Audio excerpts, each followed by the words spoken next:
तो अक्सर देश में कहा जाता है कि महंगाई बढ़ रही है, लेकिन अगर महंगाई बढ़ रही है तो उसका पैमाना या इंडेक्स क्या है? तो भारत में पैमाना है सीपीआई यानी कंज्यूमर प्राइस इंडेक्स। इसका अर्थ ये होता है कि एक आम आदमी जो सामान खरीदता है आमतौर पर, क्या उसकी कीमतें बढ़ रही हैं या कम हो रही है। अगर कीमतें बढ़ रही हैं तो हम कहेंगे सीपीआई बढ़ गया, महंगाई बढ़ गई।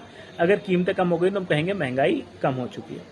अब इसमें बहुत अलग अलग प्रकार के प्रोडक्ट्स आते हैं, फूड होता है, चप्पलें होती हैं और हजारों प्रकार का सामान होता है। अब इसमें जो सबसे बड़ा कॉन्स्टिट्यूएंट है वो है फूड आइटम। 54% इसमें जो वेटेज है वो फूड आइटम का है। यानी ऐसा माना जा रहा है कि अगर 100 रुपए का आदमी खर्च कर रहा है तो 54 रुपए फूड पे कर रहा है। अब फूड की महंगाई बढ़ रही है तो ये सीपीआई का आंकड़ा भी बढ़ता हुआ दिखता है। अब सरकार ने एक निर्णय लिया, ये सोच रही है कि फूड का जो इसके ऊपर वेटेज है वो 8% तक कम कर दें। अब कई लोग आप में से कहेंगे कि सरकार ये बदमाशी कर रही है, फूड का वेटेज वो इसलिए कम कर रही है ताकि महंगाई कम दिखे।